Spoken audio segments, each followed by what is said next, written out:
Welcome to the We Are VIP podcast. Each week, your host, Casey Hasten, Director of Recruiting at VIP, will bring you valuable insights from thought leaders, introduce you to incredible companies, and bring you tips for landing your dream job from our team of executive recruiters at VIP. And now, Casey Hasten.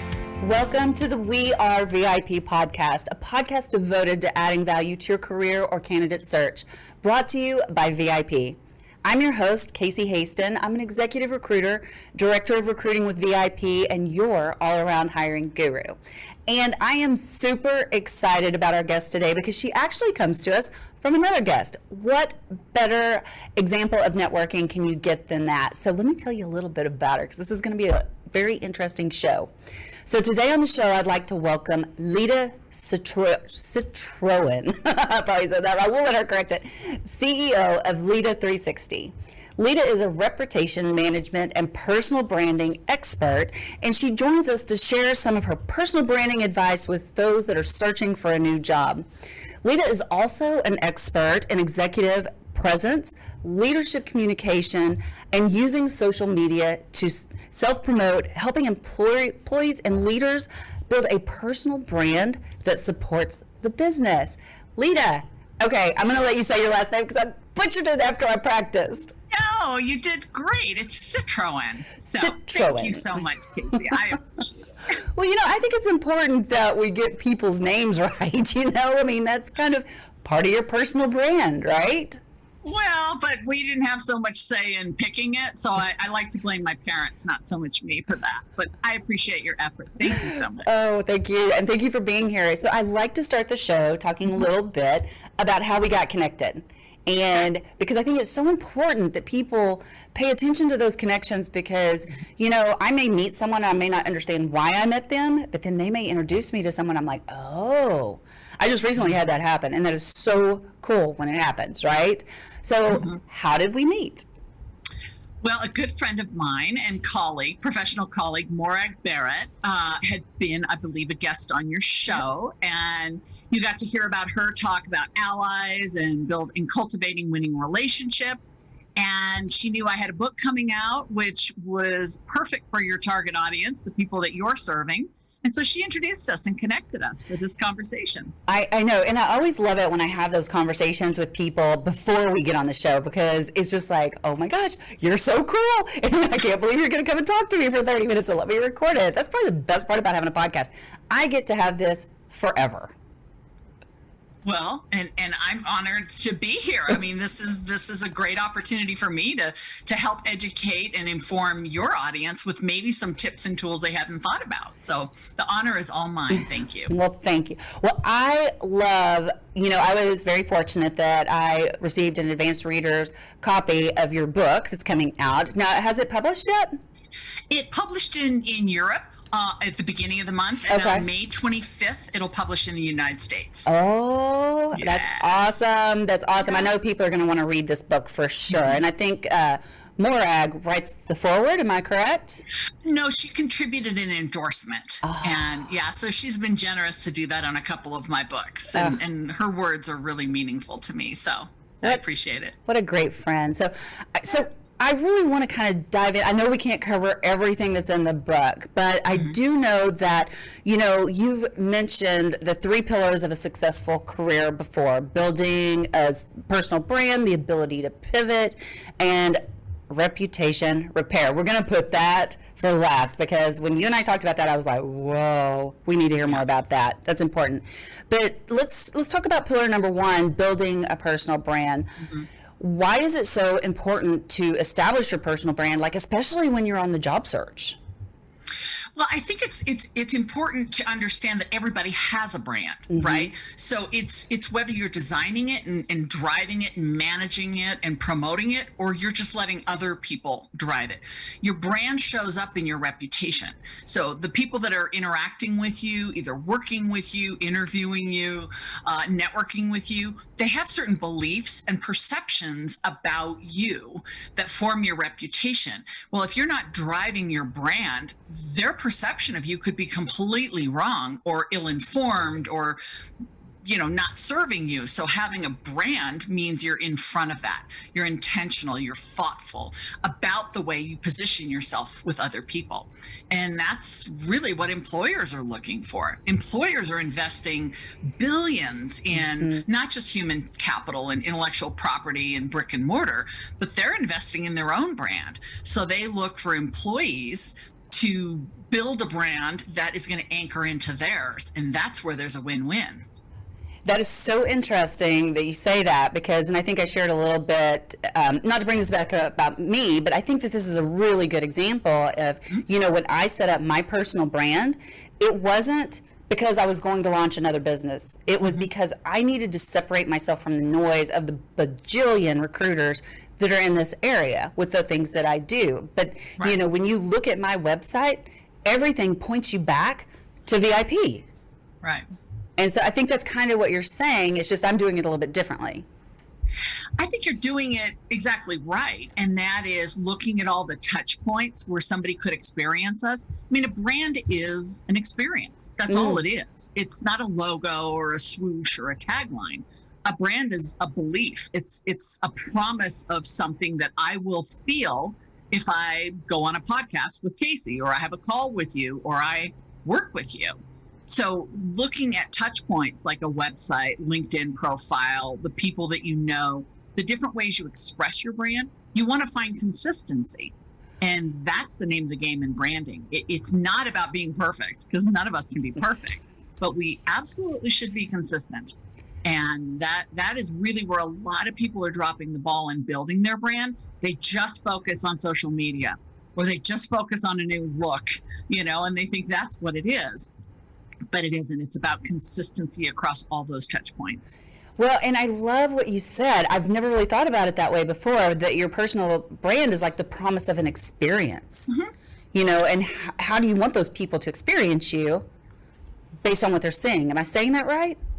Well, absolutely. So, before I started my company in 2008, I had spent 20 years in the corporate world helping to stand up and promote some of the biggest brands, from consumer products to service to nonprofit.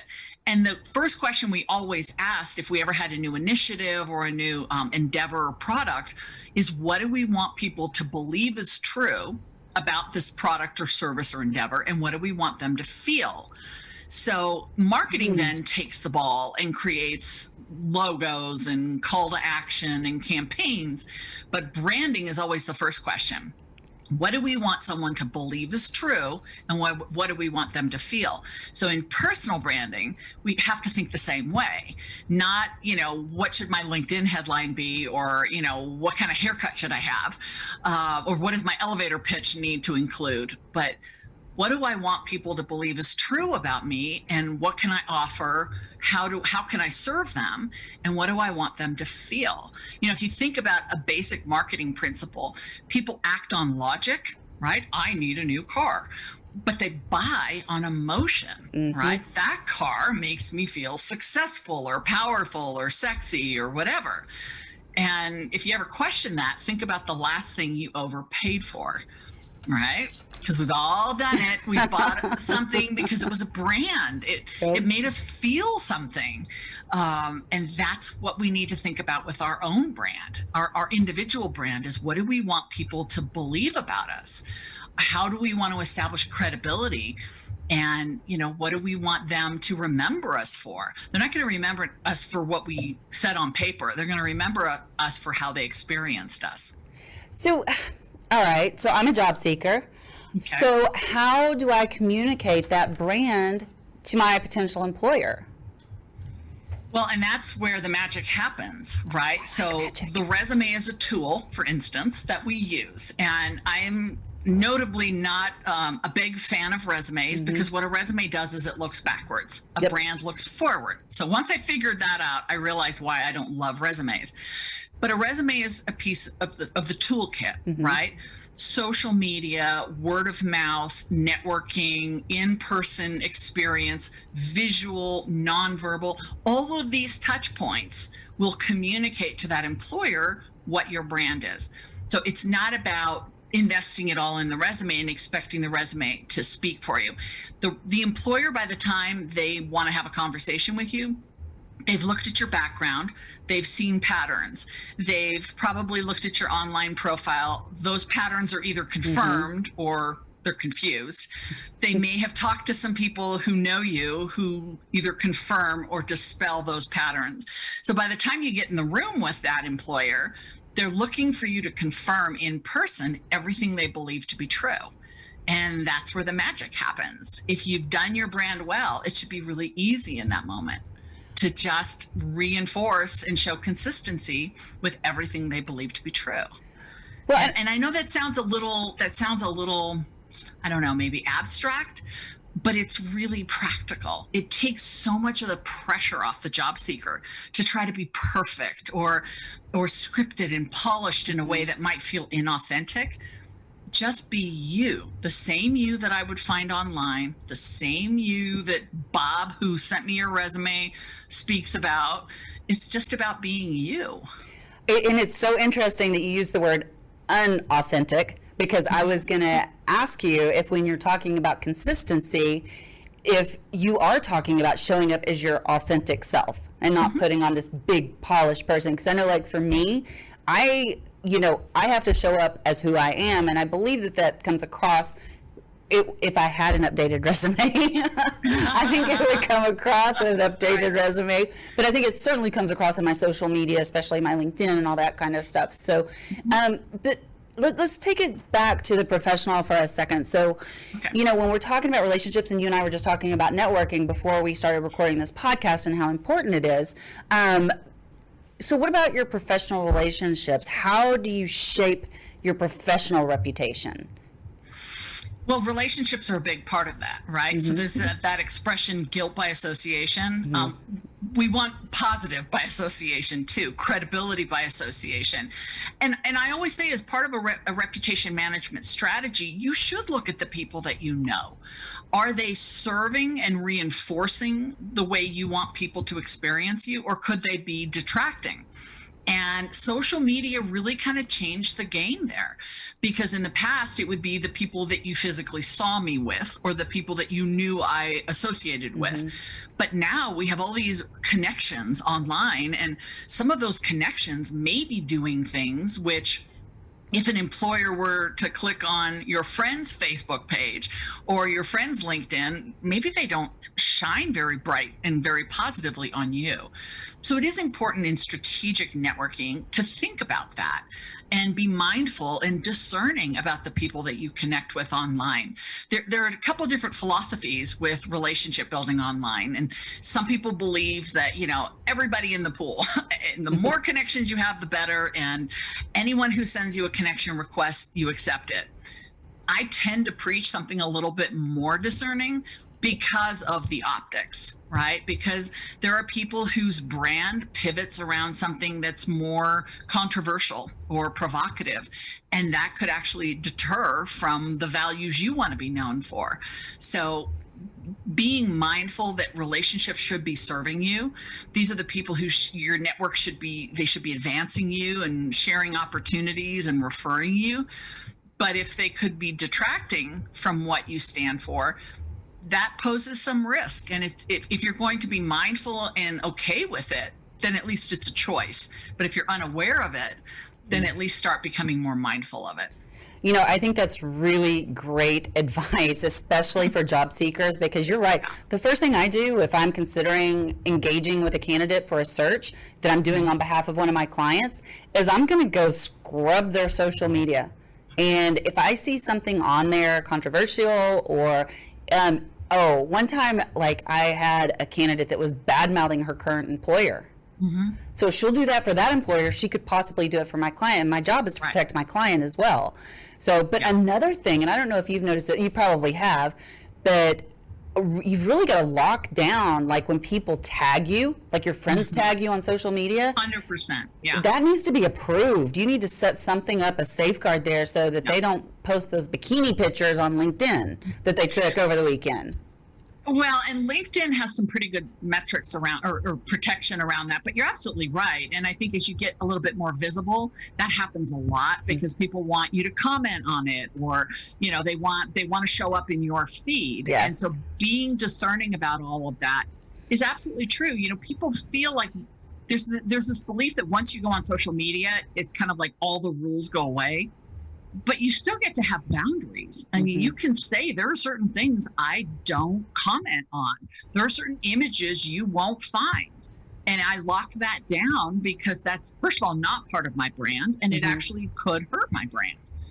Those are rules and boundaries you're allowed to have on social media just because it feels like a free-for-all.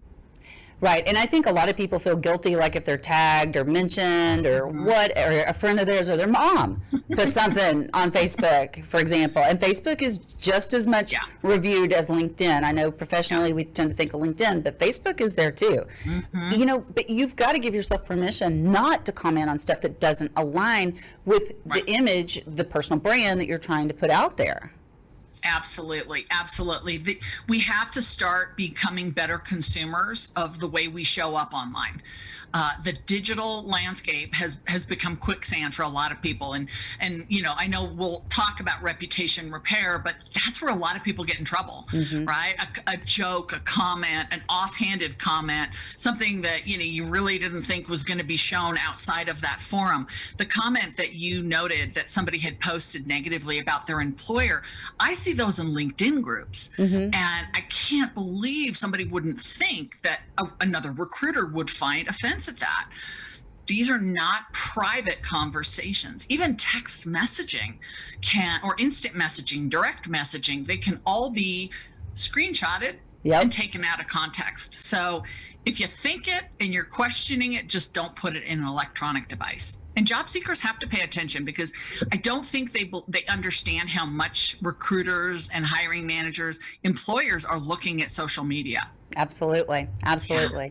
So kind of going back to guilt by association and building your personal network so that or your professional network, so that you're successful and you're presenting that image that you want to present. How do you build that network so that you can present that brand? Well, anytime we think about networking in a strategic sense, so not friends and family and neighbors, that's the other kind of networking. But strategic networking is always a focus on win-win, right? So somebody that I network with, they have to get value from that relationship, and I have to get value from that relationship. It's not the same value, and that's where people get confused. A job seeker might think, well, how can I help a recruiter, right? I'm looking for a job. So I know how they can help me, but I don't know how to return the favor. It's always about, that back and forth. And sometimes the greatest way to reciprocate is gratitude. And people have forgotten that gratitude is a great value. I coach a lot of job seekers, particularly military veterans, and they're always saying, I don't know how to share gratitude. Well, give somebody a shout out on LinkedIn. Send them a handwritten thank you note. Those are still around. Introduce them to somebody in your network that could be of value to them. But making sure there's always a balance is really important in networking. And then I would say expand the aperture of who you think about networking with. We always think, especially as job seekers, that the person they want to network with is a recruiter or a decision maker. Right? Somebody who could transact with me, hire me, or put me in front of a hiring person. But there's other people that can benefit us, influencers, people who are going to endorse us and shine a light on us and give us attention. Those are fabulous people to network with. Information sources, people who know stuff that's valuable that we may not know. And cheerleaders. And cheerleaders are just a lost tribe of people, but I love cheerleaders. Because they're just happy and they make us feel positive and they lift us up and they give us that boost. And life and business and career, those are hard topics. So having cheerleaders in our network, in addition to decision makers and influencers and information sources, that's really where you've got a well-rounded network. If you can honestly say you have people in each of those pockets and you nurture and cultivate those relationships. I think that's so huge, what you just said about the nurturing and the culturing. Don't go look for your network when you need it. Build it when you don't need it, so it's there when you need it. I think that's where a lot of people mess up. Or at least maintain it, right? Because I can understand somebody wants to connect when they're looking for a job, but once you get the job, don't lose touch with me until you need a job again, right? Because then it doesn't feel very balanced. Mm-mm. Let me know how the job's going. Follow up and let people know how their advice panned out. Yeah. That's what networking is about. Yes, absolutely. And connections, and I think a really good example of that is, and I'm sure you did the same thing, but as soon as Morag introduced us and we had our conversation, the next thing I did was go send her a thank you email for that. Absolutely. Absolutely. And you said something earlier about gratitude. That is like my favorite thing in the world. Not only to, when people are grateful for things that I've done for them, I definitely want them to be grateful, because otherwise, if you're just expecting it, that I don't want to do that for you. But even just being grateful myself, starting the day with gratitude, we won't even go down that rabbit hole, but that is so big for me. So you said the magic word. So, all right, so we are going to run out of time. So I'm going to move quickly through here. So I want to talk about the second pillar, because a lot of people have had to do this during the pandemic, and that's the ability to pivot. So what does it mean to make a pivot in your career? It's a shift, right? Maybe the pandemic, took your industry in the wrong direction, or maybe your skills weren't as in high demand. And so now you're looking at doing something different. A doctor who becomes a motivational speaker, a military veteran who becomes an entrepreneur, a stay-at-home mom who goes back and tries to become a sales rep. Those are pivots. And what's important in a pivot from a reputation standpoint is some of the assets, the credibility, the relationships, the visibility that you had in your previous job or career will need to come with you, but not all of them. So it's it's peeling back the layers of the onion to understand what's valuable going forward and what can I shed. But a lot of people are doing that right now. A lot of people are looking at the future and saying, this was kind of a wake-up call, and maybe I wasn't as passionate about the work I was doing, and now I really want to do something I'm passionate about. Those are great times to look at making a pivot. I am hearing that so much right now, because my ear's to the ground just like yours is with these job seekers. And so many times I get these accountants and these finance people coming up to me and they're like, I don't think I want to do that anymore. And I'm like, okay, well, that's good. We need to figure out what you want to do, though. So let's do some more soul searching here. So I really want to get to your third pillar, because I was so fascinated by this one, and it's reputation repair, whether intentionally or unintentionally. But how can you know that your reputation has been tarnished? And once you do know that, what do you do? And I hate to say that it's a growing space, because whether it's an ill-fated tweet that lands wrong, it's, microaggressions at work, it's, having an affair with a patient. People are making mistakes, and these days those mistakes go public very fast. Cancel culture is a huge issue right now. I think the first thing to do, if you find yourself, is to ask yourself, did I do something wrong, or was I in the wrong place at the wrong time? Because when we think of reputation damage, we think of the person who got caught with their hand in the cookie jar. But there are a lot of people I have worked with who literally did nothing wrong, but they were either a scapegoat or, happened to be in the background of something that happened, and it tarnished their reputation. So first, is it something that you did something wrong, that's a different strategy, or is there some other set of circumstances? I always encourage clients to ask themselves, how visible of a damage is this? So was it front page of the Wall Street Journal, or, was it friends and family pulled you aside and said, hey, I kind of heard this? because it's important to know the difference. It will feel like front page of the Wall Street Journal, regardless of what it is. Right. And then imagine best case and worst case outcomes. And sometimes that just calms everything down, right? What is the worst thing that can happen from this? What's the best thing that can happen from this? But if you do in fact decide that you are in a reputation crisis, right? Maybe you've been blackballed in your industry, or there's press out about you, or rumors are swirling. I mean, these things happen. As best you can, try to separate emotion from fact. And I say as best you can, because it will feel like this, the skies are closing in. But again, was it somebody made a mean comment on Facebook, or you can't find work because of things you've done in the past?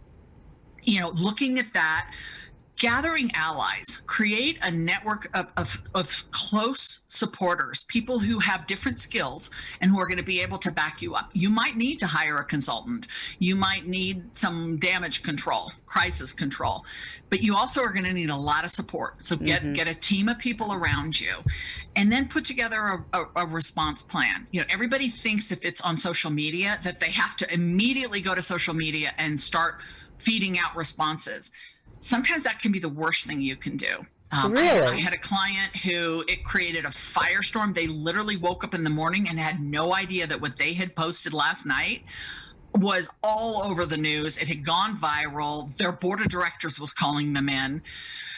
And the first thing they wanted to do was respond, but they sat back and waited. And sometimes that is a better response. In that client's case, what actually happened was a lot of their online supporters came to their defense, and it played out very differently than if they had jumped in. The online community is not your friends and neighbors. We don't know who these people are. We don't even know if they're people, right? Because there's things that can happen online. But time can always work to your advantage. So having a response plan and then executing that is often the best way to approach it, depending on what's happened. Sometimes you do need to apologize, and sometimes that apology should be private and then public. Sometimes it should be public and then private. There's just so many nuances. And I talk a lot about it in the book, but even there, I know it's not going to address every single situation that everybody's going to encounter.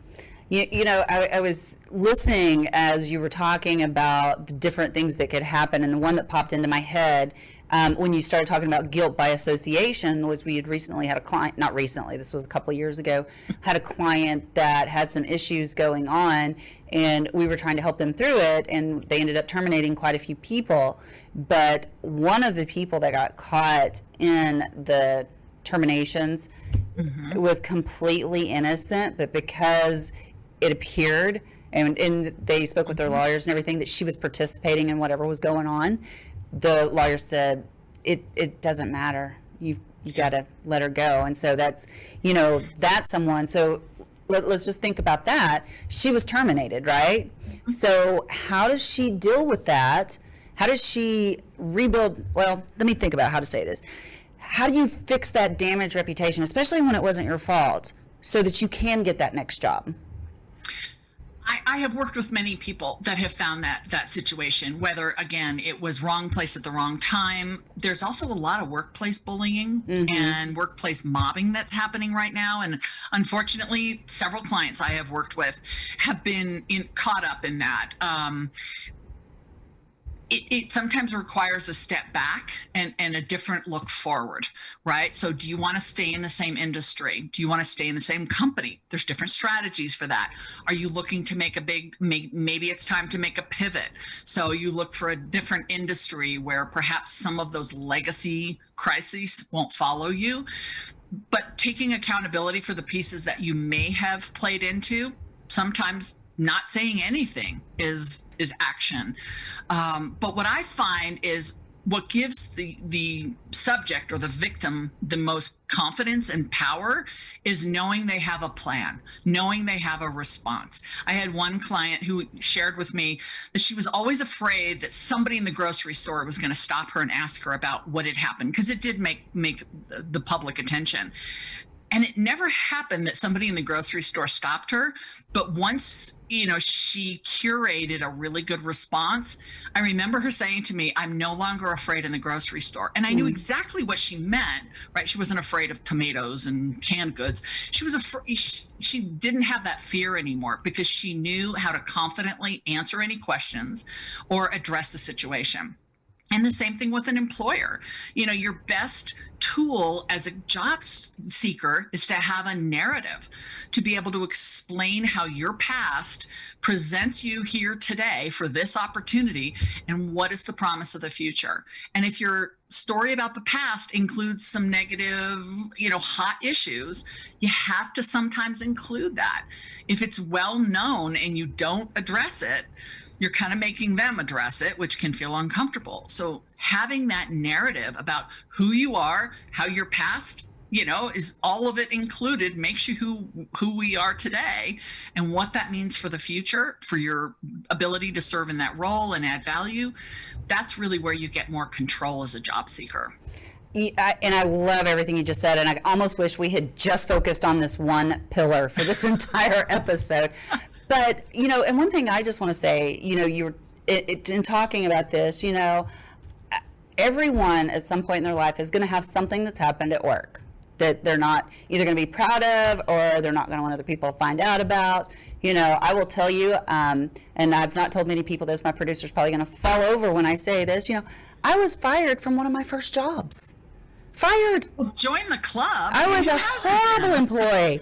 But it also taught me a very good lesson that I couldn't get away with anything, that I was not the princess on the, sitting on the throne and got to come in whenever she wanted to. It was a really good lesson for me, and I took it. But I also want to say, don't let your past define you.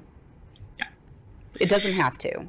It doesn't. And I think that's why control the narrative isn't about cover up the past. Right. Right.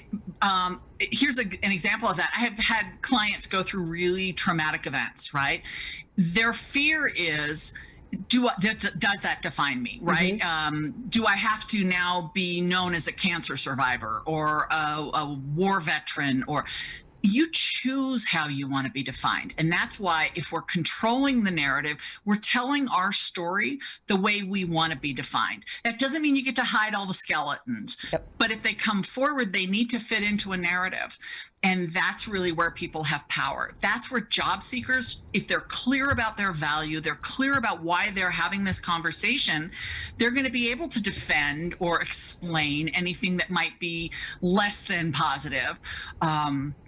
Being fired can sometimes be the best thing that can happen to you. Not in the moment. It's terrible in the moment. But what did you do with it? What did you learn? Sometimes people get fired because it was the wrong job for them. Well, that's not a reflection on you. I mean, there are reasons we take jobs, right? And sometimes we choose for different reasons. But being able to explain that and have a narrative around it is where the power comes. And I think if you just take that little piece away from this, have your narrative so that people see you the way you want to be seen. You control that. You do get to control that to a degree. Absolutely. But then if they still don't see you the way that you want to be seen, what they think about you is none of your business. So don't worry about it. Well, they could be the wrong employer, right? Yeah. I mean, if you're trying to kiss the wrong frog, it's not going to turn into a prince. It's just going to enjoy being kissed. So, make sure that it's the right frog. Way too much of a visual on that. I know. There you go. That's awesome. Okay. Well, I cannot believe this, but we are almost out of time. Oh. It goes so fast, right? But I definitely want to ask you our VIP questions because this is where I get to learn a little bit more about you, how your brain works. So, if you were chosen to be one of the first colonists on Mars, what 3 things or people would you take with you? And that one threw me a little bit for a loop. And here's how I'd answer it. First and foremost, my husband, because not only do I enjoy having him around, but he would do anything for me, and that would be really helpful. You didn't say living or dead, so I would say Jesus, because I think having a spiritual grounding would help me deal with all the differences, being in a different environment with all the unknowns. And then I think MacGyver. because I started to go to like fire starter or, a knife but we're in what is there atmosphere on Mars? Do we know? MacGyver would figure it out. He would figure out how to start fire. He would figure out how to find water.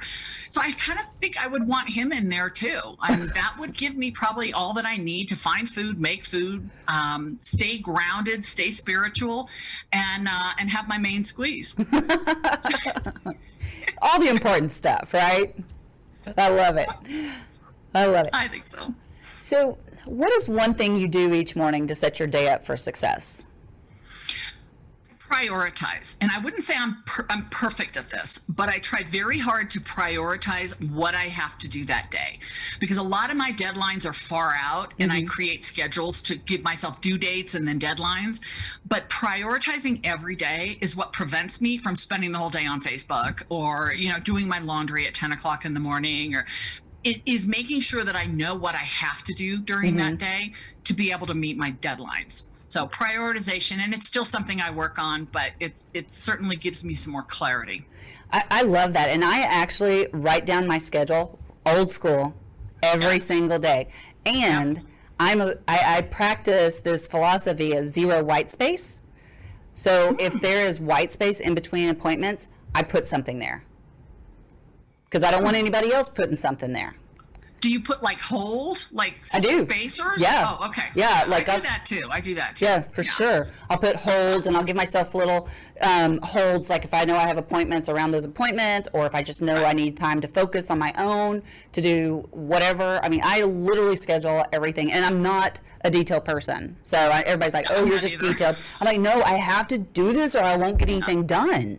Yeah. So exactly. Well, and you spend half the day on Facebook then. Yes. Or online shopping. I mean, my doorbell rings all day long, so it's pretty bad. It's much better since I'm not working from home as much. So yes. So, okay, my final question for you. Yes. If your life's work was being summarized in a news article, what would the headline be?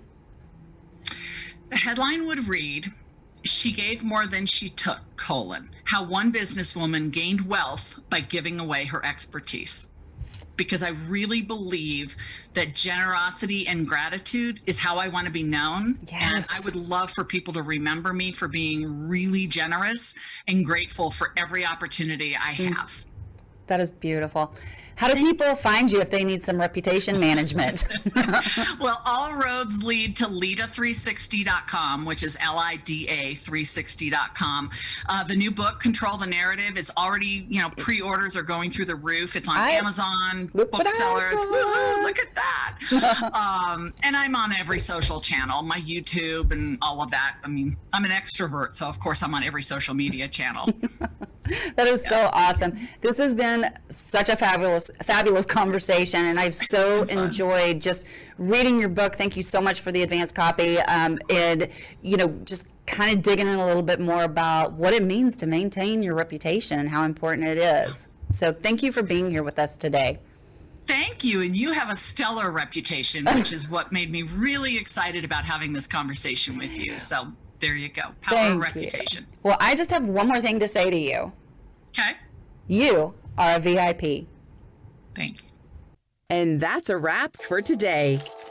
Join us next week here on the We Are VIP podcast. We'd love to know how we can help you be a VIP. To find out more, log on to wearevip.com.